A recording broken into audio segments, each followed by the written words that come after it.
Hi there, hope you're having a good day. Welcome back to another video. Today we have a specialty hoop shoe. This colorway is also part of a really cool Pokemon collab, and this is the Li-Ning Speed 12.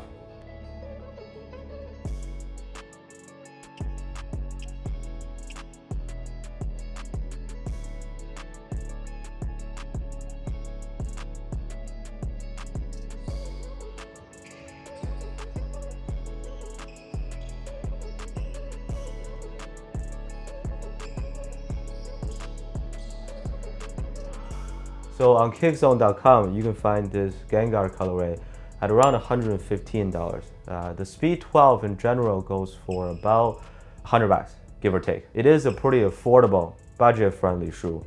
I know we usually don't care about the packaging anymore, but look at this special edition Pokeball shoebox. It opens separately for each side. Nice little touch and plenty of details on the shoe itself. This is an official collaboration between Li-Ning and Pokemon. There are 3 different models in this pack. Gengar over here, Charizard, and Mewtwo. If you want to see a video on the other 2, let me know. Most importantly, what is your favorite Pokemon? Comment down below. Please don't say LeBron, okay? As to how the Speed 12 performs, cushion is meh. There's almost no compression in the heel. You don't get any soft or plush feeling on feet. The way it turned out, this midsole does feel pretty stiff.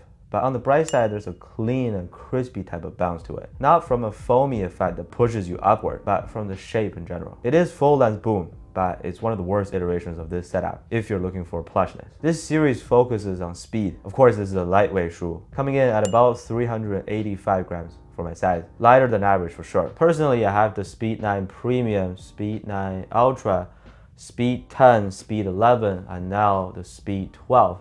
The only model that had decent cushion was the Speed 10. Well, Speed 9 Ultra was okay too. You just have to know what you're going for with the Speed series. Don't expect nice cushioning. Do expect something very low to the ground for core feel and a subtle responsiveness. Traction, on the other hand, has been amazing. I can give it a perfect score.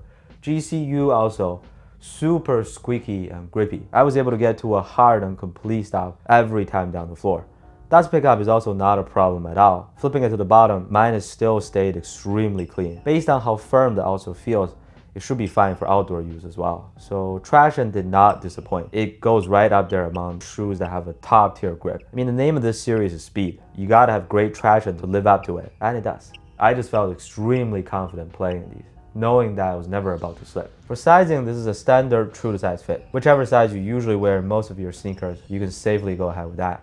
Width is about average. Unlike Charizard, the Sonic series, this toe box is quite forgiving here, not too narrow. As someone with slightly wide and super flat feet, I wear a US 10.5 in the majority of my basketball shoes. The 10.5 here fits me very well. It never hurt, squeezed my feet, or felt too tight in any particular area. So going true to size would be my suggestion. Material, as far as comfort and playability are concerned, everything was good to go based on my experience. Once again, no pinching anywhere. Breathability is great. You don't see a lot of holes on here, but my feet really didn't heat up too much inside. Makes sense because this is their cool shell upper. These trims that almost look like bones are part of a one-piece TPU carrier that guards the lateral side. Didn't cage it too much or restrict your movement, but it provided a little bit of added stability.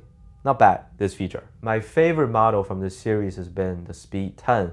But the weakness on that shoe is the upper potentially being too thin. In other words, containment for heavy players and flat footers might be a concern. The Speed 12 upper has none of that issue. Overall, I think the pros and cons of this shoe are very straightforward. 10 out of 10 traction, 5 out of 10 cushion. That's it. The word softness simply doesn't apply here. I consider it almost a specialty guard shoe. You know, perfect for fast and shifty guards, not necessarily ideal for bigs who like to dominate the paint, let's say. But those types of players also don't even exist nowadays. So just remember that if you want elite traction on a lightweight, low top, this is up there. And also the Pokemon collab, man, these look amazing. Let me know what you think about the Speed 12 down in the comments. Thank you so much for watching. I'll see you on the next one.